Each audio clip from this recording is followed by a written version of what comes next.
Olá, pessoal, tudo bem com vocês? Eu sou o professor Marlon, professor de língua portuguesa. Estou hoje aqui na companhia da nossa queridíssima intérprete, Carmen Gabriela, e hoje nós vamos falar sobre a norma padrão e as variedades linguísticas.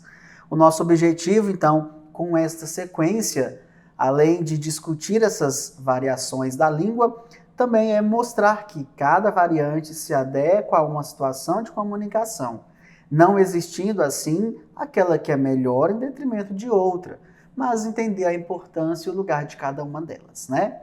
Mas antes de nós fazermos toda essa movimentação, te convido a refletir comigo a partir de duas perguntinhas. Veja aí, a primeira delas diz: você já parou para pensar como o Brasil é um país de enormes proporções territoriais e que mesmo assim, não importa onde você esteja, consegue entender o que as pessoas falam? Já viajou para uma outra cidade, um outro estado? Já imaginou que poderia encontrar pessoas muito diferentes, com uma história muito diferente da sua, mas você consegue se comunicar com essas pessoas e compreendê-las? Por que será? Você também já parou para refletir que a língua faz parte da identidade da pátria, que pode ser um símbolo dela? Pois é. Isso acontece, né, esse processo de identificação e também de compreensão quando interagimos com pessoas de qualquer lugar do país, porque nós falamos a mesma língua, a língua portuguesa, mesmo que ela apresente pequenas diferenças. Isso porque a base é a mesma, né? As diferenças surgiram devido às influências dos imigrantes e povos originários de cada região onde os falantes ou usuários da língua vivem. A língua se mantém pelo fato de existir uma forma padrão, com normas e regras que valem para todo o território brasileiro. Então, vamos deixar aqui claro uma coisa. A língua ela é viva. A língua é viva e evolui constantemente. Está em constante processo de transformação. Ela transforma as pessoas e é por ela também transformada. Então, independente de qual grupo social a pessoa participa, de como ela emprega a língua, ela vai sim ser compreendida, porque tem como base a língua portuguesa, mas sofre esses atravessamentos que vêm de ordem social, cultural, enfim. Tudo isso faz parte da manutenção da língua. Só que existe um estudo a respeito dessa sistematização da língua portuguesa, assim como de qualquer outra língua, tá? E é a gramática da língua que vai mostrando como ela vai se estruturando. Então, existem algumas regras, algumas convenções, existem gramáticas que vão descrever a língua e trazer normativas. Por isso que nós temos a norma padrão e nós temos as variações, as variedades da língua. Vamos ler um texto para observar como essas variações podem acontecer de maneira mais ou menos formal. Então, vamos ao texto Jeca Tatu. Mas Jeca não podia acreditar numa coisa, que os bichinhos entrassem pelo pé. Ele era positivo, e dos tais que só vendo. O doutor resolveu abrir-lhe os olhos. Levou-o a um lugar úmido, atrás da casa, e disse: tire a botina e ande um pouco por aí.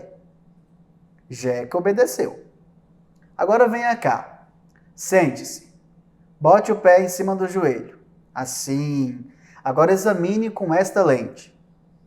Jeca tomou a lente, olhou e percebeu vários vermes pequenininhos que já estavam penetrando na sua pele através dos poros. O pobre homem arregalou os olhos assombrado. E não é que é mesmo? Quem havera de dizer? Pois é isso, seu Jeca. E daqui por diante, não duvide mais do que a ciência disser. Nunca mais. Daqui por diante, a ciência está dizendo e Jeca está jurando por cima. Desconjuro. E pinga, então, nem para remédio.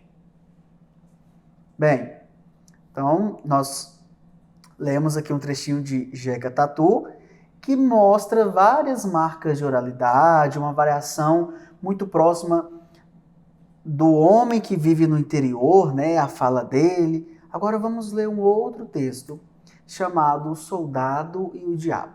Também um fragmento. Olha aí na sua telinha. Contam que em outros tempos, há milhares e milhares de anos, quando nada existia do que hoje existe, viveu em certa cidade um rico fidalgo, o barão de Macário, tão poderoso e opulento, quão orgulhoso e mau. Uma tarde, achava-se ele no seu escritório, contemplando avaramente a grande fortuna que acumulara, roubando aos pobres, às viúvas e aos órfãos, emprestando dinheiro a juros elevados, quando, de súbito, se sentiu tocado por um raio de bondade, até então jamais experimentado pelo seu coração empedernido. Lembrou-se que já estava velho e que, com aquela idade, nunca fizera o menor benefício a pessoa alguma, sem ter dado jamais uma única esmola sequer. Arrependeu-se então do seu passado. Olha só esse texto bonito, né? E traz uma linguagem bem formal, bem diferente daquela empregada na fala do Jeca Tatu no texto anterior. Vamos comparar então esses dois textos, aproveitando esse ensejo? Então, no primeiro texto, o Jeca Tatu, nós temos um trecho de uma obra literária que tem o mesmo nome, mas a escolha da linguagem aqui é peculiar, é diferente, porque expressa a fala regionalista do personagem Jeca Tatu. E isso se justifica por quê? Porque está colaborando para a caracterização desse personagem. Imagina se você constrói uma história com um personagem que vive no interior, caipira, que não teve acesso à escolarização, né, que não foi à escola, e ele fala ali um português muito formal, como o desse segundo texto que nós lemos. Então, é bem incomum, fora daquele contexto, né? É preciso, então, adequar a linguagem àquele lugar de comunicação que está sendo expresso por meio do texto literário. Já no texto 2, que é O Soldado e o Diabo, nós temos também um trecho de uma obra literária, mas nós já observamos aqui uma linguagem mais elaborada, o emprego da norma padrão, que se justifica porque se tratar da escolha do autor ao trazer um texto ali do século XIX, falando de um homem rico, que tinha muito dinheiro, que emprestava dinheiro a juros, né? Então, a linguagem ali muito próxima também daquele contexto. Apesar das diferenças entre os dois textos, nós conseguimos compreender cada um deles. Porém, é necessário a gente considerar justamente isso que eu acabei de pontuar, né? O contexto comunicativo, a intencionalidade, né, de quem produz aquele texto e também o público-alvo. Eu escrevo para quem? Então eu vou utilizar qual linguagem para me expressar para esse público, para que ele consiga compreender o que eu estou dizendo. Isso faz parte então de uma adequação ao contexto, ao público. As variedades linguísticas estão ligadas então a situações de comunicação que se inserem, ou seja, o lugar, o tempo, as pessoas envolvidas, as razões e intencionalidades para a comunicação. Tudo isso influencia nesse processo comunicativo. As variações linguísticas são fenômenos naturais, o que pode ocorrer em qualquer língua, a qual tem a capacidade de evoluir, uma vez que é um mecanismo vivo, imprescindível no processo de comunicação humana. Eu disse agora há pouco para você que a língua é viva e evolui. Então, a variação da língua está o tempo todo acontecendo, justamente por ela ser esse órgão vivo, né? Vamos observar então como a linguagem ela pode se modificando, inclusive ao longo do tempo. Veja esse exemplo aí na sua telinha de um texto que se passa na década de 60 a sua escrita. Olha só. 6 de dezembro de 1963. Felicidades para a tua formatura. A você, a Nadir, que é assídua, estudiosa, ativa e bondosa, recebes agora o título honroso. Desejo-lhe todas as felicidades do mundo, que tenha sempre êxito em sua carreira de estudos. Sua mana, Avalir. Vejam só que formalidade, né, ali nesse cartão enviado pela irmã, comemorando a formatura da outra, né? Observe então a linguagem muito formal aqui, com esse tom de preciosismo, observando o grau de proximidade, inclusive, entre as interlocutoras, que são irmãs, né? Por ter sido tão escrito há um bom tempo, né, há muitos anos, mais de 50 anos, vê-se que os costumes da época eram escrever cartões e com muita formalidade. Hoje, por exemplo, poderia ser o quê? Uma conversa de WhatsApp bem mais informal, não é? Vamos observar, por exemplo, um diálogo entre pai e filho num contexto atual, no WhatsApp, e depois uma conversa entre dois amigos também nessa rede social. Olha aí na sua tela. Oi, pai. Oi, filho. Fala aí o que você quer. Você esqueceu de deixar o dinheiro da excursão do colégio. Ô, filho, é verdade, estava atrasado, nem lembrei. Pode levar amanhã? Vou perguntar para a professora e depois te falo. Tá bom, filho. Vê aí e me fala. Mas se não puder, o João falou que me arruma. Depois eu pago ele. Então, aqui nesse texto 1, nós temos uma imagem um pouco mais... Uma imagem, né? Um texto no WhatsApp um pouco mais informal, né? Mas não tão informal assim. Existem algumas características de um diálogo próximo da oralidade, né? Agora, vejam só no texto 2, que nós já temos a presença de gírias, por exemplo, que não estão presentes no texto 1. Olha aí na sua tela. Fala, brother. Fazendo o quê? Nada, por quê? Vamos na casa de João, bora disputar no videogame. Vixe, miou. Lá só tem jogo zoado, nem vou colar. Vamos, cara. Vejam só nesse texto quanta informalidade, né? Nós temos aqui então, no segundo texto, expressões como miou, fala, brother. E além dessas gírias, né, dessas expressões, nós temos o internetês, né? A palavra, por exemplo, fazendo, FZD, nada, ND. Então, é uma abreviação em que na internet as pessoas utilizam muito as consoantes, não utilizam as vogais e abreviam as palavras, né? OK, que se escreve separado, mas aqui só temos a letra O e a letra Q juntas, que inclusive não está de acordo com a norma padrão da língua, hein? Quando você vai escrever OK é O, espaço, QUE, porque eu vejo muita gente escrevendo OK junto o tempo todo e acha que isso é o adequado de acordo com a norma padrão. E não é, ok? Bem, então, os dois textos estão na variedade coloquial da língua, né? E no texto 2 a gente já tem aí a presença de gírias e do internetês também. Vejam agora como a norma padrão pode se manifestar na língua. Vamos reconhecer um pouquinho dela.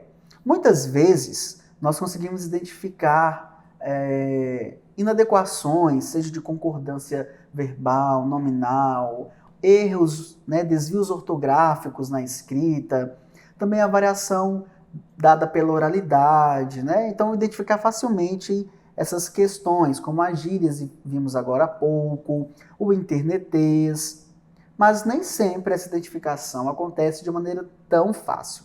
Observe aqui, por exemplo, nessa tirinha aqui. Chegamos a São Paulo, logo iremos aterrissar. Nossa, você viu que ele falou errado? Não falou não, é que pilotos são super formais. Vamos observar o contexto então aqui dessa tirinha. Nós temos pessoas que estão dentro de um avião e geralmente em viagens aéreas, próximo ao momento de aterrissagem, né? o piloto ou copiloto comunica às pessoas que estão ali que eles já vão chegar lá no aeroporto. Então acontece nesse exato momento essa interação aqui da tirinha. E a gente percebe que esse rapaz achou que o piloto, né, estava falando algo em desacordo à norma padrão da língua. Ou seja, aconteceu aí um pequeno deslize da parte dele. Nesse contexto aqui, então, ele acredita que depois do verbo chegar, se utiliza a preposição em ao invés de a. É possível ainda indicar aqui o termo aterrissar, né? Uma vez que muitas pessoas utilizam o termo aterrissar, que também acham que está em desacordo à gramática, né? A norma padrão da língua. Mas, na verdade, chegamos em São Paulo é uma forma coloquial, que nós já internalizamos, porque se torna muito comum. Chegamos em São Paulo, chegamos em Goiânia, né? E de acordo com a norma padrão da língua, pela transitividade do verbo chegar, né? Quem chega, chega a algum lugar. Então, de fato, ele estava utilizando a norma padrão da língua, a norma formal. Chegamos a São Paulo. Interessante, né? Então, já fica essa dica para quando você viajar, você liga lá para os seus pais e fala: papai, mamãe, chegamos a tal lugar. Falar de maneira mais formal, que tal?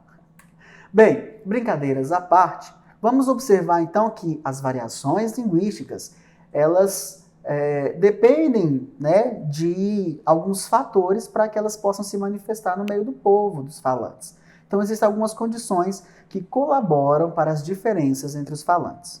Por exemplo, a região do país em que a língua é utilizada. Então, cada região traz ali uma cultura, uma história, características específicas que influenciam a língua.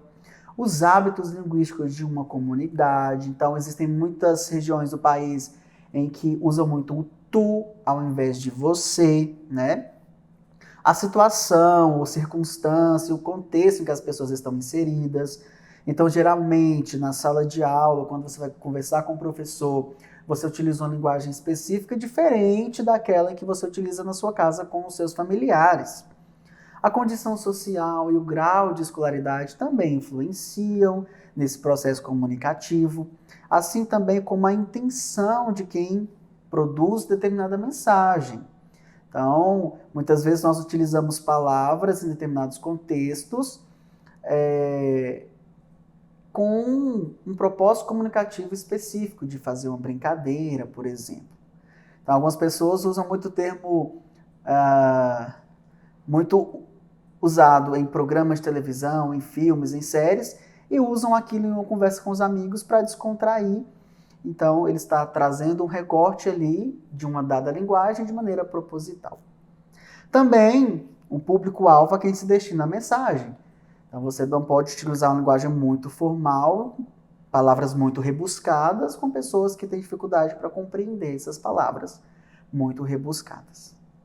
Também nós temos, além de todos esses fatores que atravessam as variações da língua, quando recebemos, importamos ou utilizamos palavras vindas de outra língua. É o que nós chamamos de estrangeirismo.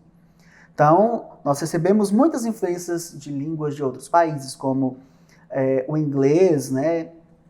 Tanto o americano quanto o britânico, o espanhol, o francês, tantas outras línguas, nós acabamos importando para nossa língua expressões ou palavras muito utilizadas lá, né? Inicialmente, isso ocorria muito por conta das questões imigratórias, né? Então, muitas pessoas de outros países vinham morar aqui e traziam consigo uma cultura e a sua língua, é claro, né? Então, nós íamos incorporando a nossa graças a esses processos.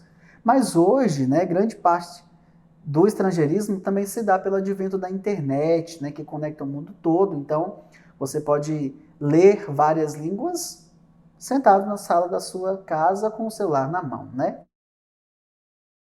Observem só essa tirinha do Carlos Ruas, que mescla aí o estrangeirismo com a nossa língua portuguesa. O título é Passando de nível no videogame. Você foi derrotado, o Azul. level up. Passando de nível na vida real. Ah, entendi. Level up. Vamos entender essa tirinha? Olha só, no primeiro quadrinho, nós temos então uma situação no videogame em que o personagem do jogo conseguiu derrotar o vilão e então ele passou de fase. Level up. Já no segundo quadrinho, nós temos a reprodução de o que significa passar de fase na vida real. E nós temos o personagem lendo um livro, ele está provavelmente estudando, e então ele fala, ah, entendi. Então ali no momento de estudo, quando ele entende, ele eleva-se de nível. Então, level up. Para quem está acostumado a jogar, né, esses joguinhos nos computadores, videogame, por exemplo, compreende facilmente o que significa level up. Então, passou de fase aquele determinado personagem. Observe que nós conseguimos compreender essa tirinha mesmo com a presença de elementos da língua inglesa em sua constituição aqui. Nós temos as palavras videogame, nós temos o nome do personagem, nós temos as palavras level up, que indicam que passou de fase o personagem do videogame ou o personagem aqui da vida real. Então, a presença do estrangeirismo na nossa língua. E não só aqui, mas usamos o tempo todo nas redes sociais ou em determinadas ações, né? Por exemplo, o verbo deletar, que veio do inglês e nós utilizamos o tempo todo. Vou deletar isso da minha memória, por exemplo, né? E para a gente finalizar nosso encontro de hoje, eu quero falar sobre a importância de refletirmos sobre o preconceito linguístico. Porque você já compreendeu que, independente de qual variedade linguística a pessoa, o falante, utiliza para se comunicar, ela deve ser respeitada. E o preconceito linguístico acontece justamente quando alguém humilha, critica ou até exclui outras pessoas pelas formas como elas falam, como elas se comunicam, até mesmo pelas gírias que elas empregam em determinados grupos, em determinados contextos. Então, vamos encerrar essa videoaula pensando um pouquinho a respeito disso. É preciso estudar a norma padrão da língua, porque nós iremos empregá-las em diversos contextos, mas também é preciso respeitar toda a diversidade linguística de uma dada língua. Foi muito bom falar para vocês, espero revê-los. Um grande abraço e até o nosso próximo encontro. Tchau, tchau.